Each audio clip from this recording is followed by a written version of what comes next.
이혼하고 나니 주말이 더 길게 느껴졌다. 평일엔 일하느라 정신없지만 토요일 아침이면 괜히 가슴이 텅 비는 기분. 한참을 멍하니 소파에 누워있던 날 친구한테서 카톡이 왔다. 언니, 혹시 다시 봄 모임 알아? 이혼한 여자들끼리 모이는 건데 완전 괜찮아 보여. 요즘 핫하대. 나도 한번 가보려고. 그 짧은 문장에 끌려 나도 모르게 링크를 눌렀다. 카페 이름부터 기묘했다. 다시 봄. 소개글엔 이혼은 끝이 아닙니다. 여긴 두 번째 봄을 찾는 여자들의 모임입니다. 라고 적혀 있었다. 약간 오그라들었지만 이상하게도 마음이 움직였다. 그날 밤 나는 정회원 신청을 눌렀고 이틀 뒤 웰컴 모임 초대장이 메일로 도착했다. 장소는 강남역 근처의 한 조용한 레스토랑, 토요일 오후 3시.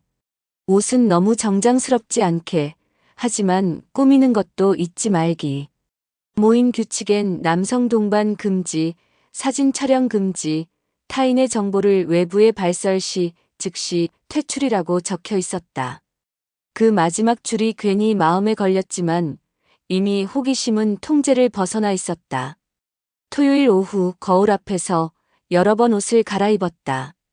결국 베이지색 블라우스에 청바지, 적당히 꾸민 얼굴. 레스토랑 문을 열고 들어서자 이미 4~5명의 여자가 앉아 있었다. 다들 내 또래로 보였고 누군가는 예쁜 립스틱을 바르고 있었고 또 다른 누군가는 너무 말끔한 정장을 입고 있었다.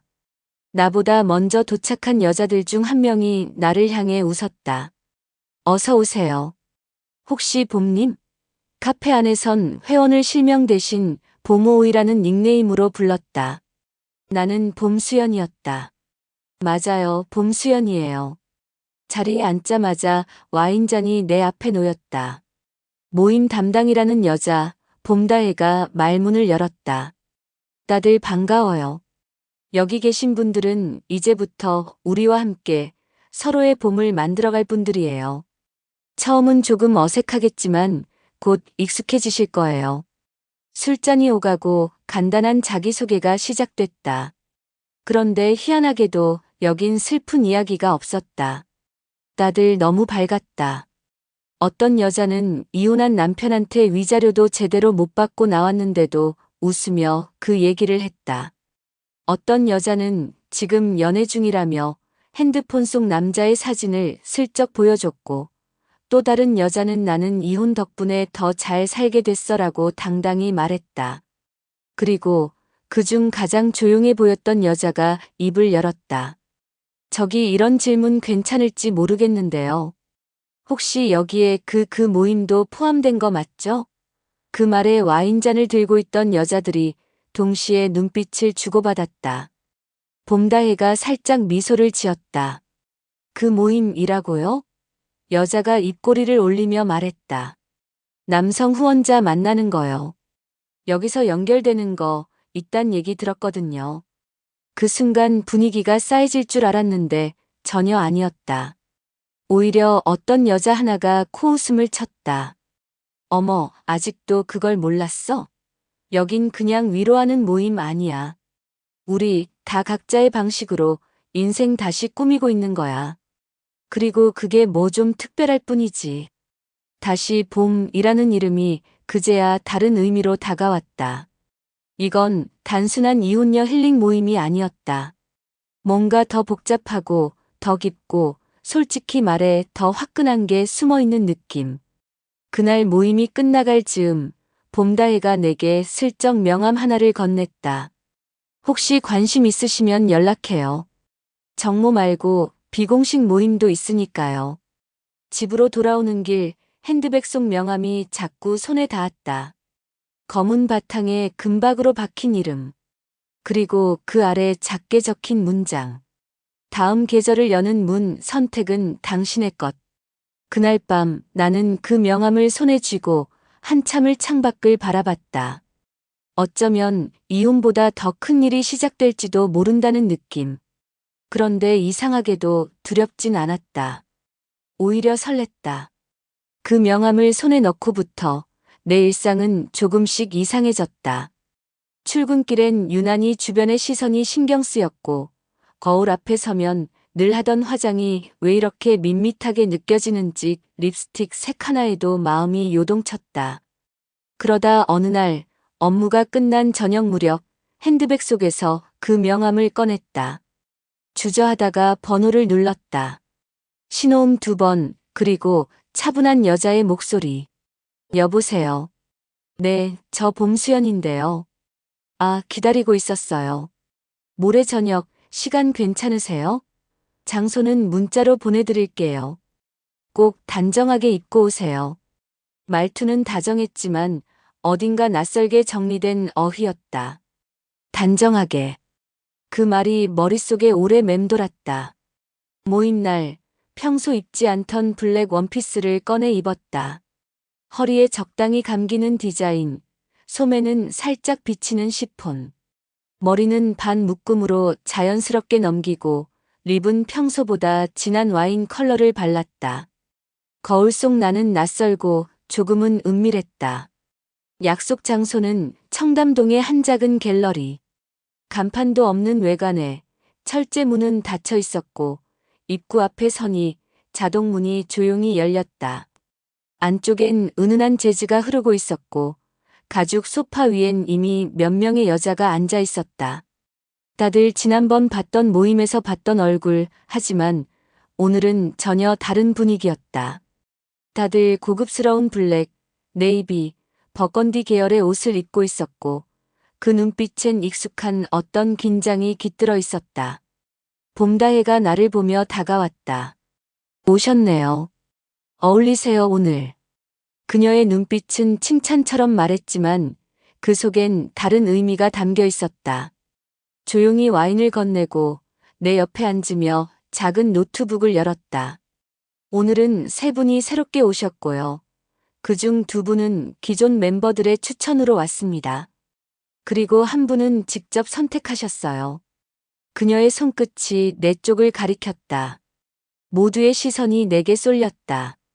이상하게 부끄럽지 않았다. 오히려 묘한 쾌감 같은 게 올라왔다. 첫 번째 프로그램은 자기소개였지만 실명은 금지였다. 각자 코드네임을 하나씩 불렀다. 나는 수연. 어떤 여자는 루비, 또 어떤 여자는 초코, 한 명은 온유. 나이를 말하지 않아도 다들 서로를 읽는 데에 익숙해 보였다. 와인잔이 돌고 그날의 이벤트가 공개됐다. 봄다혜가 핸드백에서 작은 카드 뭉치를 꺼내어 각자에게 하나씩 나눠줬다. 카드는 흑백 사진으로 남자들의 옆모습, 뒷모습, 혹은 손목, 목덜미 같은 디테일만 담겨 있었다. 그 아래 간단한 설명이 적혀 있었다. 42세, 건축회사 대표, 평일 저녁만 가능, 여행 동반 가능. 47세, 대기업 임원, 와인과 재즈 취향, 장기적 교류 희망. 나는 깜짝 놀랄 뻔했다. 이게 진짜야? 모두가 아무렇지 않게 카드를 보고 있었다. 마치 쇼핑하듯 하나씩 넘기며 눈빛을 교환했다. 여긴 이혼녀들의 모임이 아니었다. 여긴 아주 치밀하고 세련된 연결의 장이었다.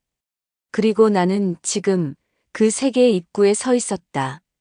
봄다혜가 내게 물었다. 수연님, 혹시 궁금한 분 있으셨어요? 그녀가 손짓으로 가리킨 카드는 내가 제일 처음 넘긴 사진.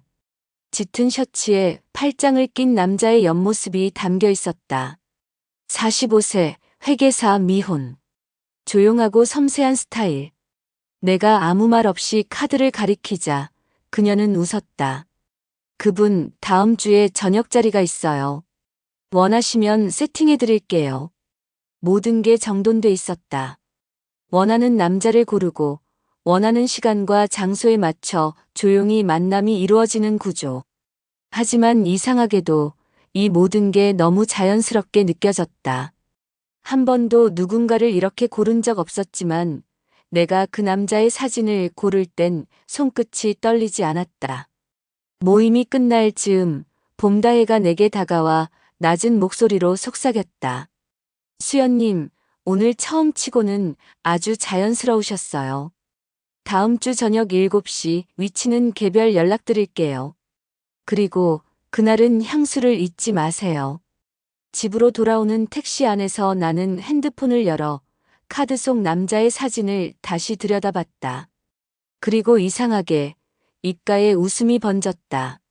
설렘, 호기심, 약간의 위험, 그리고 감춰져 있던 내 안에 또 다른 나.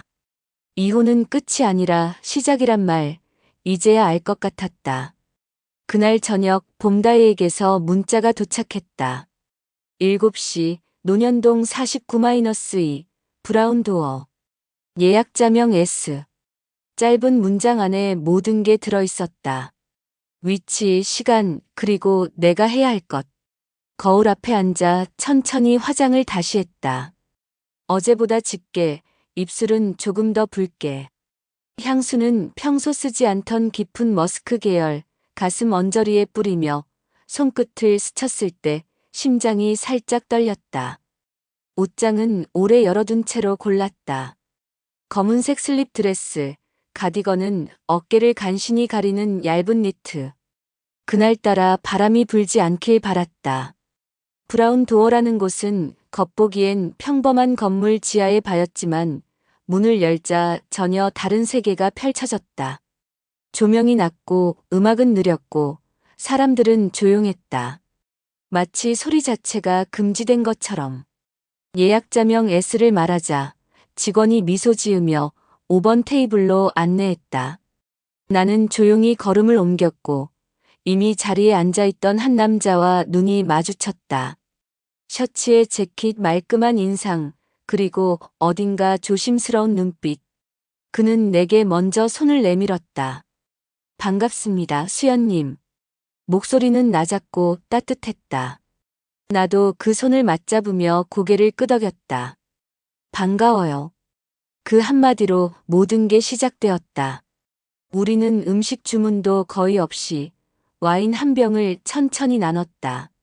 말은 많지 않았지만 틈 사이로 흘러나오는 감정이 있었다. 그가 내 손등을 바라보다가 말했다. 사실 이런 자리 처음이에요. 더는 누굴 책임지거나 맞추거나 기대하는 거에 지쳤거든요. 그냥 누군가랑 좋은 감정으로 하루를 공유해보고 싶었어요. 그 말이 이상하게 가슴에 와 닿았다.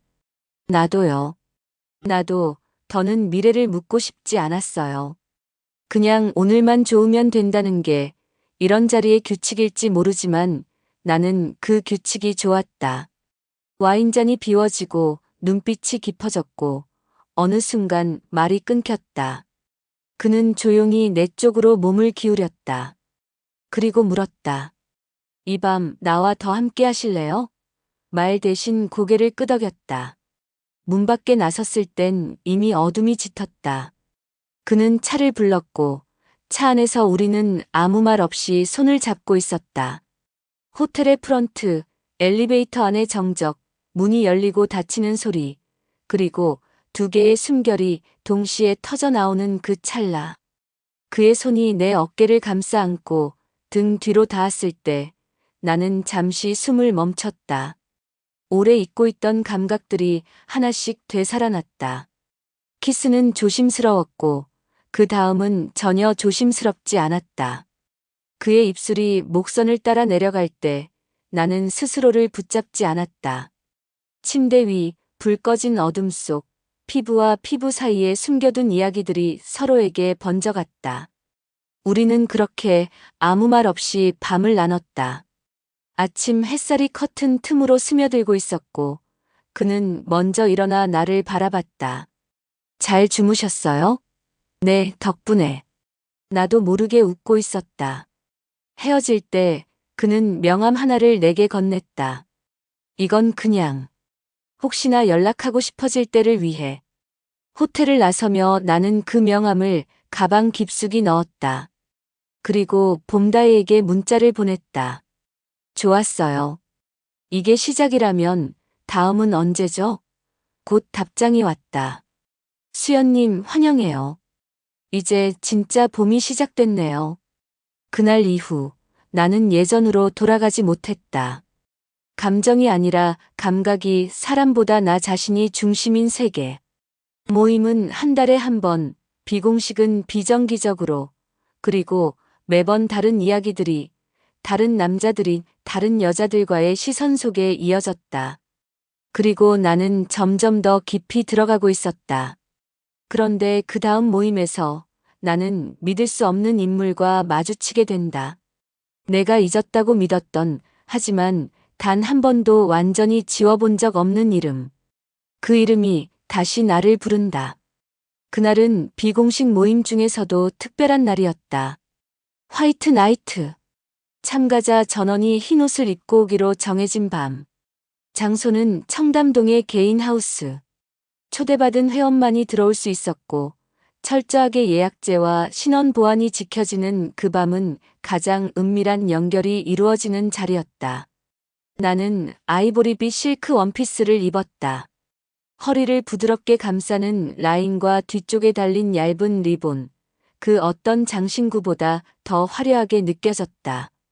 초인종을 누르자 관리인이 문을 열어줬고, 실내는 이미 은은한 조명과 와인 향기로 가득했다. 처음 보는 여자들과 몇 번 얼굴을 익힌 남자들이 자연스럽게 섞여 있었고, 웃음소리는 낮았지만 공기는 뜨거웠다. 나는 와인잔을 들고 혼자 조용히 소파에 앉아 있었다. 낯선 분위기에 익숙해지려는 찰나, 누군가 내 옆에 조용히 앉았다. 향수 냄새가 익숙했다. 그리고 낮게 울리는 목소리. 오랜만이네요, 수연 씨. 숨이 멎는 것 같았다. 천천히 고개를 돌렸다. 거기 그가 있었다. 박진우.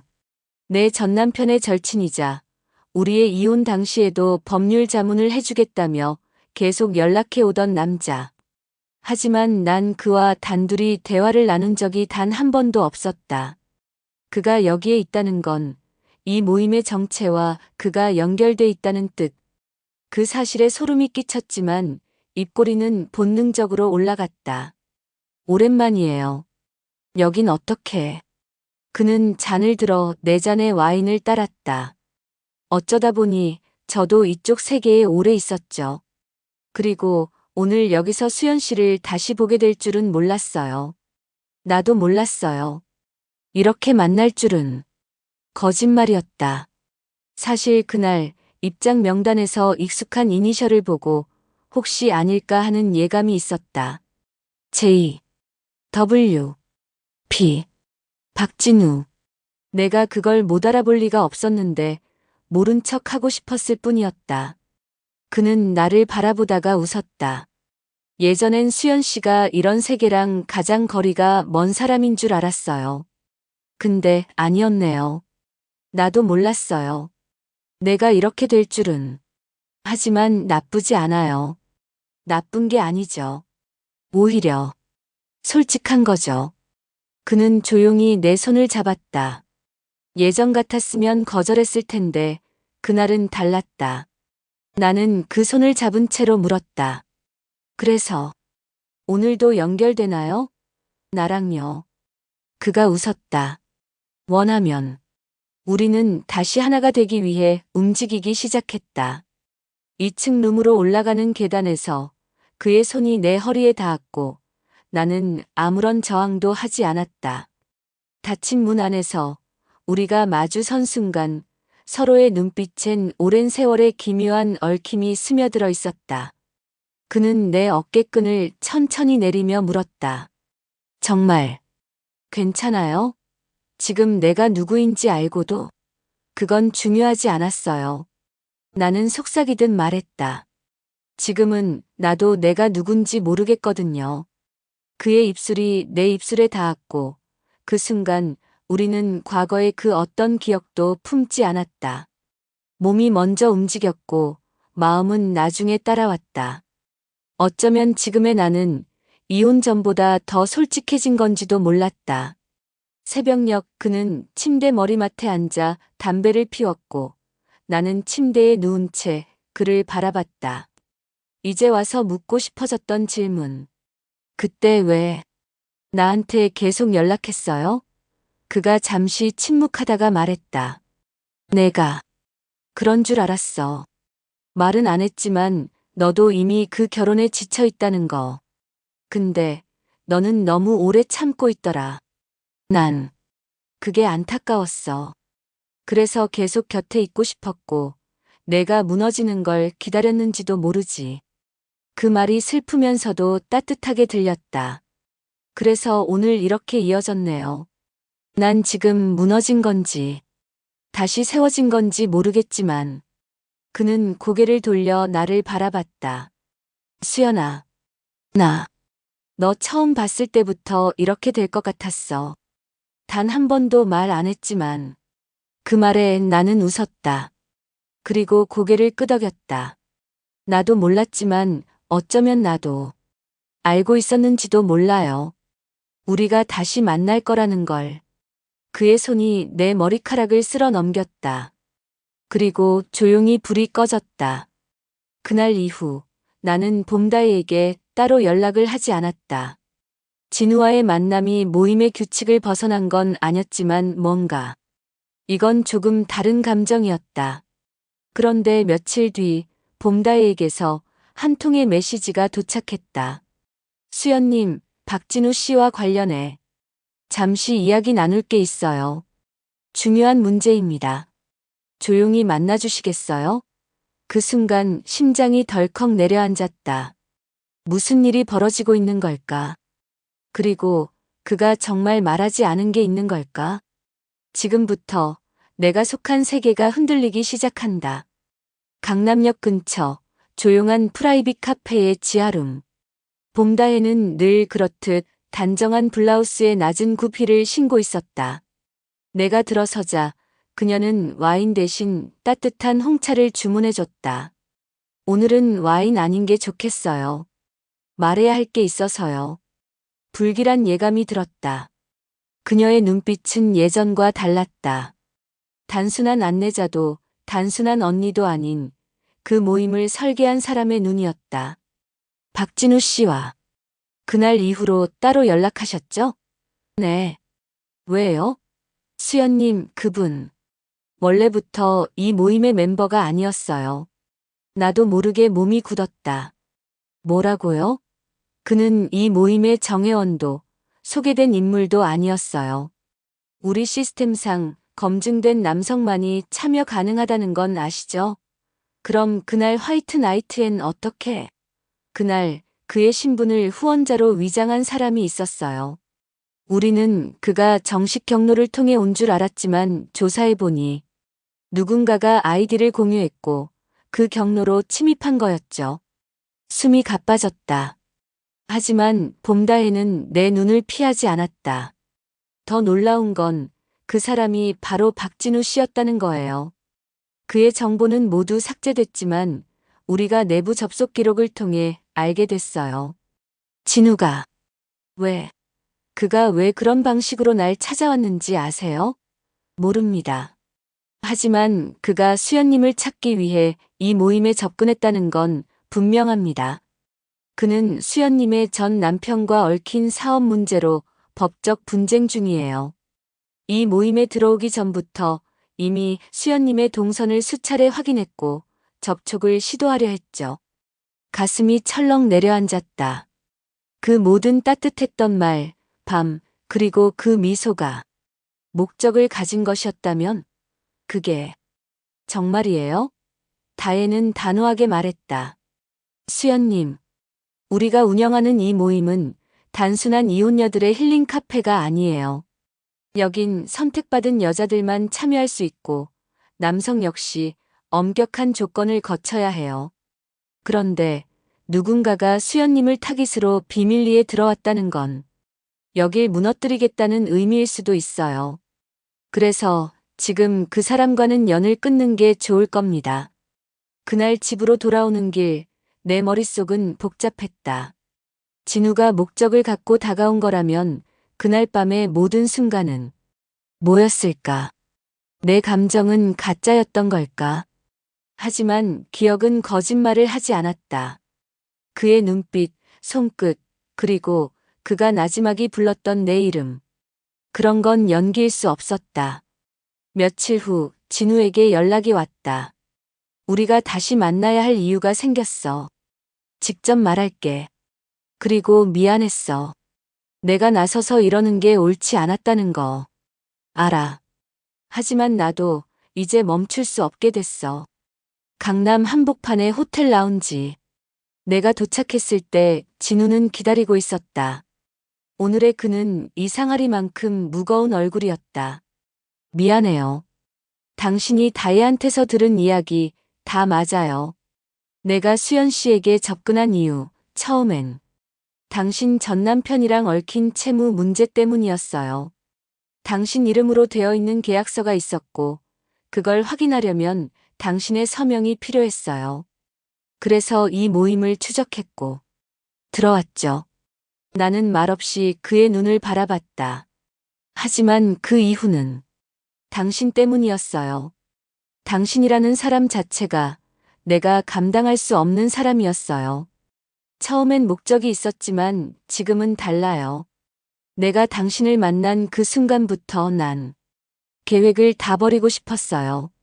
눈물이 나올 뻔했다.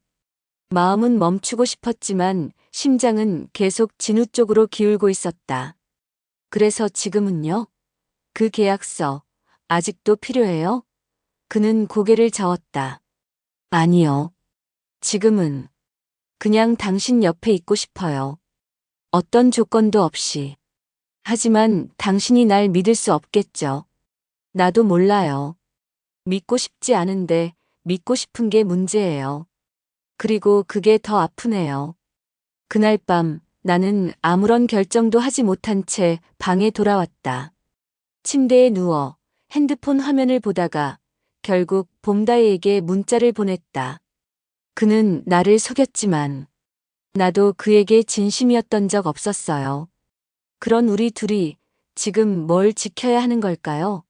그녀의 답장은 짧았다. 수연님, 그 남자를 택하면 이 세계에선 밀려나게 될 겁니다. 하지만 당신이 진짜 원하는 게 그거라면 그 선택 존중할게요. 선택은 이제 내 몫이었다. 숨겨진 계약이 밝혀진 지금 진짜 계약은 감정일지 모른다는 생각이 들었다. 그 밤 나는 소등된 방 안에서 두 개의 이름을 떠올렸다. 박진우, 그리고 수연. 이제 나와 그를 다시 잇는 건 누구의 룰도 아닌 나 자신의 진심일지도 몰랐다. 나는 결국 봄다혜에게 답장을 보냈다. 진우와의 관계 끊지 않겠어요. 대신 모임엔 더 이상 나가지 않을게요. 그 뒤로 봄다혜는 연락하지 않았다.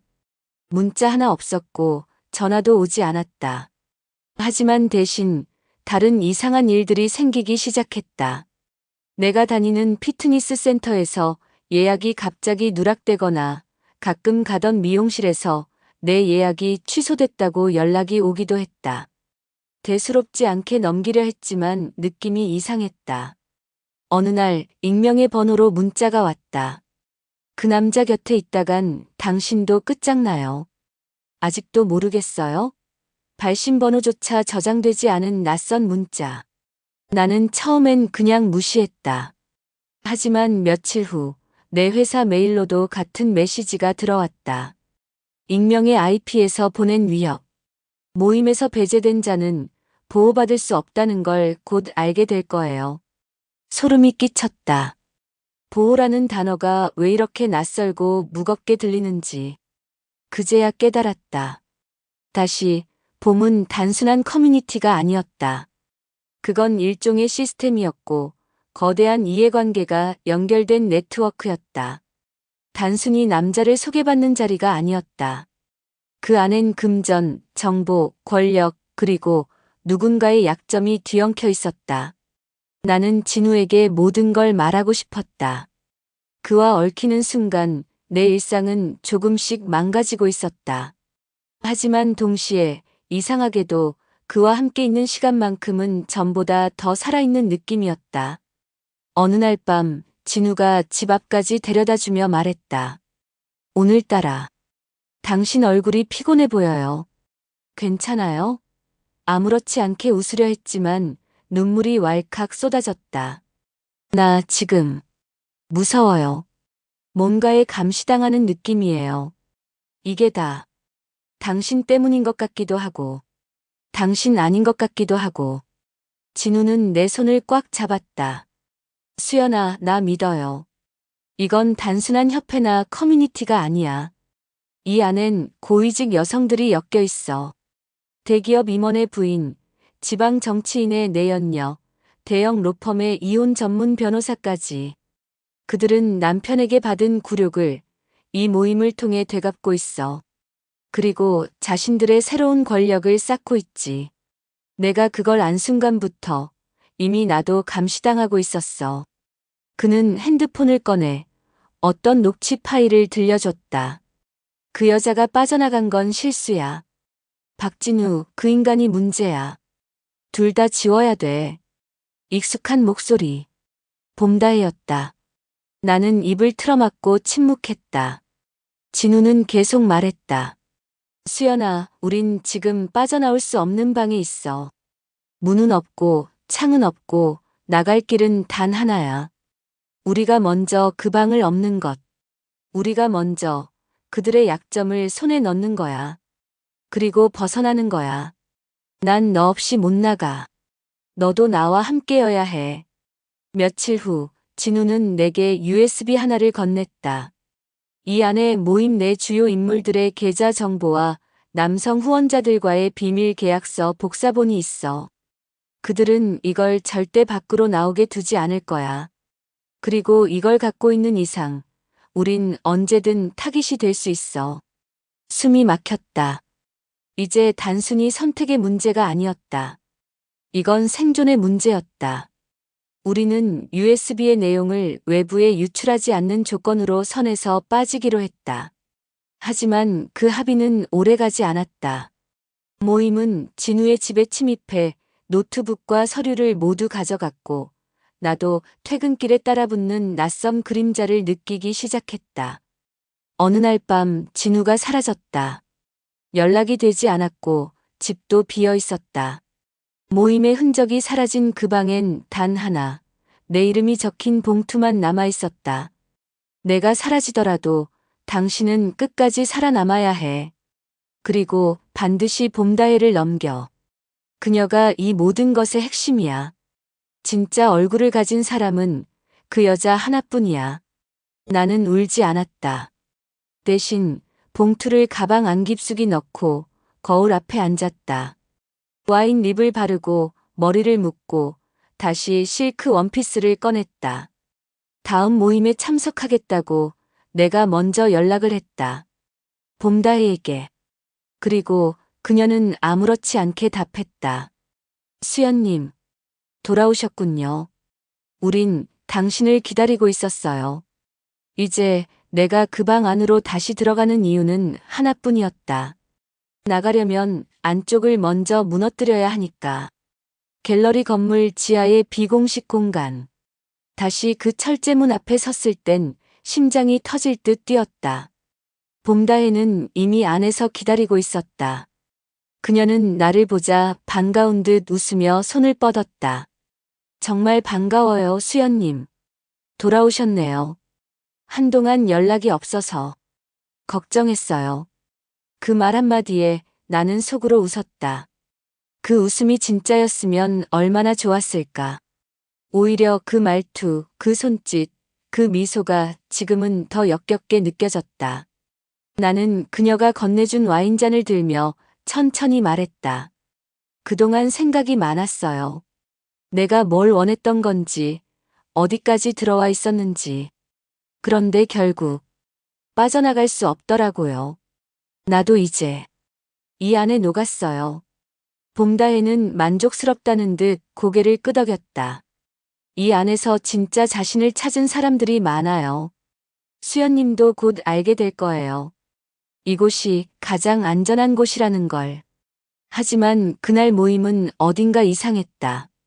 평소보다 훨씬 더 많은 멤버들이 모여 있었고, 남자들의 숫자도 눈에 띄게 늘어났다. 모두가 지나치게 조용했고, 누군가의 시선이 내 목덜미에 꽂히는 기분. 그러다 마이크 앞에 선 봄다혜가 말을 꺼냈다. 오늘은 새로운 체계로 전환되는 날입니다. 앞으로 이 모임은 단순한 만남의 공간이 아니라 우리의 자산과 정보, 관계를 활용해 더 강력한 조직으로 운영될 겁니다. 그래서 오늘은 새로운 운영진도 발표할게요. 수연님, 앞으로 우리 쪽 여성팀을 대표해서 일하시게 될 거예요. 뜨거운 시선이 쏟아졌다. 나는 당황한 표정으로 마치 처음 듣는다는 듯 놀라는 얼굴을 했다. 하지만 속으론 알았다. 그녀가 날 앞으로 끌어내는 이유. 날 완전히 묶어두기 위해서라는 걸. 내가 거부할 수 없을 만큼 깊이 조직에 박히게 만들기 위한 무대였다. 봄다혜는 이어서 말했다.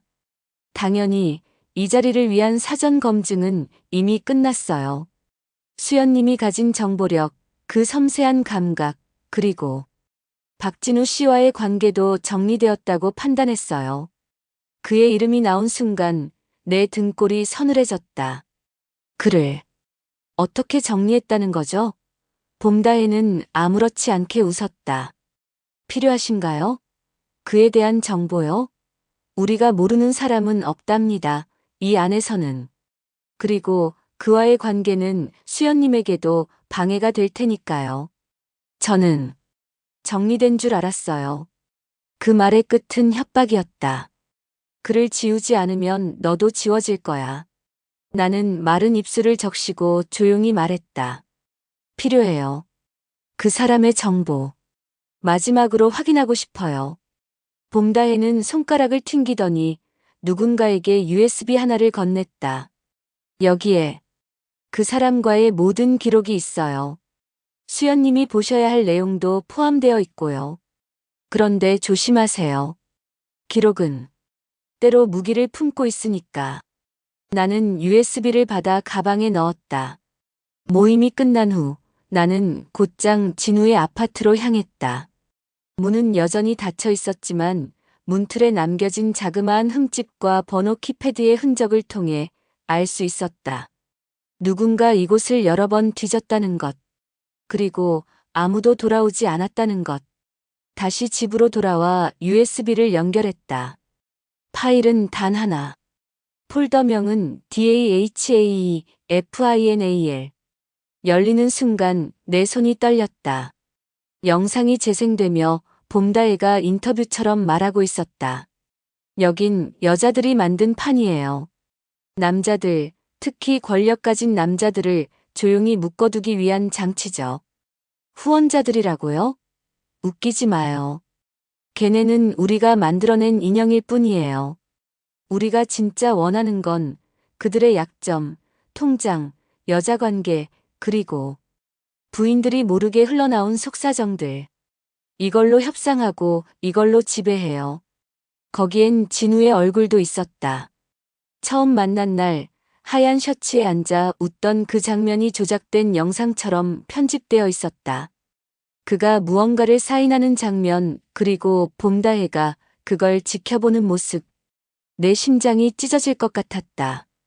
이건 단순한 복수극이 아니었다. 봄다혜는 권력을 쥔 여자를 넘어 권력 자체가 되어 있었다. 나는 다시 그녀에게 전화를 걸었다. 수화기 너머로 그녀가 말했다. 확인하셨나요? 이제 우리에 대해 조금은 이해가 되시죠? 이 조직을 거스르는 게 어떤 대가를 치르게 되는지. 그 순간 나는 USB를 빼서 가방에 넣었다. 그리고 천천히 말했다. 봄다혜. 이젠 당신 차례야. 당신도 그 안에 갇히게 될 거예요. 내가 문을 열게 되면. 그녀가 짧게 웃었다. 기대할게요, 수연님. 아주 멋진 파국을. 전화를 끊고 나는 숨을 내쉬었다. 이젠 되돌릴 수 없는 선을 넘었다. 나를 지키기 위해서, 그를 살리기 위해서 이 모임을 무너뜨릴 수밖에 없었다. 다음 모임, 나는 그녀 앞에 다시 서기로 했다. 단 한 번의 밤, 단 한 번의 폭발, 모든 진실을 드러내기 위한 마지막 무대를 위해. 모임 당일 나는 블랙 슈트에 흰 셔츠, 그리고 진한 와인 립스틱을 바르고 거울 앞에 섰다.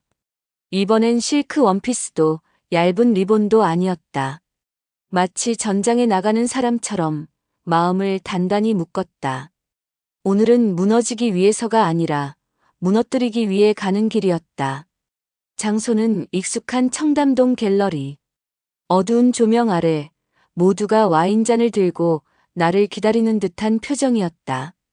봄다혜는 소파 끝에 앉아 있었고 그녀의 옆에는 2명의 새 멤버처럼 보이는 젊은 여자가 앉아 있었다.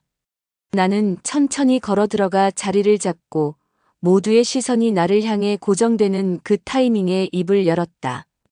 오늘 짧게 이야기할게요. 이 모임에 들어온 날부터 저는 다시 살아있다는 느낌을 받았어요. 하지만 그게 착각이었다는 걸 깨닫는데 오래 걸리지 않았죠. 여긴 삶을 나누는 공간이 아니었어요. 정보를 파는 곳이었고 사람을 흘리는 자리였어요. 모두가 놀란 눈으로 나를 봤다. 어떤 여자는 숟가락을 멈췄고 또 다른 여자는 술잔을 내려놨다. 봄다혜는 아무 표정 없이 나를 바라봤다. 수연님, 오늘은 무슨 일로 그렇게 예민해지신 거죠? 저는 단지 여러분께 이걸 보여드리려고 왔어요. 나는 가방에서 태블릿을 꺼내 테이블 위에 올렸다. 화면에는 영상이 준비되어 있었다. 재생. 화면에 봄다혜의 인터뷰 영상이 떠올랐다. 우리가 진짜 원하는 건 그들의 약점, 통장, 여자관계. 음성이 흘러나오자 공기 전체가 바삭하게 갈라졌다. 모두의 시선이 봄다혜로 향했다. 그녀는 한순간도 당황하지 않았다. 대신 잔을 들어 와인을 한 모금 마셨다. 수연 씨, 그 자료. 어디서 났어요? 박진우가 줬죠? 맞아요. 그리고 당신이 그를 정리했다는 말 거짓이었죠. 그는 여전히 살아있고 나와 함께 있어요. 오늘 밤도요. 지금 이 영상을 동시에 후원자 목록 전원에게도 전달하고 있어요. 이 모임의 진짜 목적, 운영 구조, 그리고 각 인물의 역할까지 다 전송 중이에요. 그녀의 표정이 그제야 미세하게 일그러졌다.